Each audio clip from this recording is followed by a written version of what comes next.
I just remembered before packing away that I promised I'd take a look at these fingers as well, so they'll sit in and around and on each finger there on the glove. Obviously different sizes. The little finger is normally, as a rule of thumb, doesn't quite work, but you know what I'm saying, is the little finger comes on the inside to that line there on those two fingers. So it's about 3/4 the size. Anyway, that's all well and good. So what I've done is I've just cut the shape that I want. You'll notice that it's slightly rounder there than it is at that end. I haven't filed the ends yet. They're still rough from the cutting, because it's just easier to handle them, I find, when they've been shaped a little bit, and you can actually take them to the size that you want them to be on the belt sander or whatever. Again, I've got my lump of lead here, and it's really straightforward with these. Now, this piece of metalwork is going to be the one that goes up here, and like I say, you notice it's flatter at one end and rounder at the other.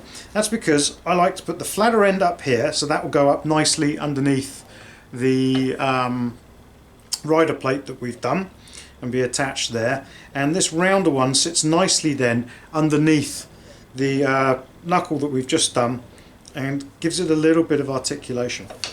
And the first thing to do is just gently give it a curve.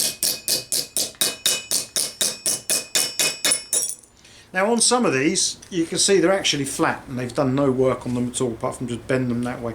There's no movement that way at all across the finger. It's literally just across there. So don't worry too much if they're flat. In this instance, on some of them they've got amazing work on them, but in this case it's a fairly flat one. So I'll take the curve right to the edges. Nothing worse than just a little bit in the middle and then that horrible flat bit at the end. There we go. So we can see now we've got our plate that'll sit on there. Just to help things in here. Now you see this on some versions of this, not all, but again I find it just helps with the articulation. All this is ball bearing, welded, a bit of rod. It normally sits in a different tool, but I found, just luckily for me, is it sits nicely in there. What I'll do is take the end over the ball stake,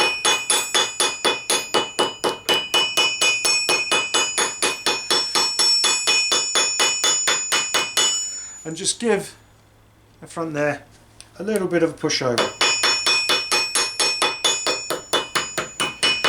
Not too much, just a little bit, and that helps it move inside the knuckle. And then, judging this now more by eye, but just a couple of little taps. Let's get that curvature nice and around. This one's a little bit flat there. Ordinarily I'll do this back in the lead block, but just to show you, you can work that out by whatever means necessary. Check it's square. And there we go. Now when you've made them, don't be afraid. One second. When you've made them and you're offering them up to sit under the rider plate, there's a wee bit wide. You just shave it down. Change the shape as you need to. If you look at a lot of original armour, you can see there was an awful lot of bodging going on. As long as it looks nice and right on the outside, it doesn't really matter what's going on the inside, as long as everything works well. So I want a bit more curvature in there, make it fit nicely into that. It's not bad. It was riding about a mil or two there, so a little bit more on the top end perhaps. Let's have a look. So there, start to curve off a bit further back into it. There we go.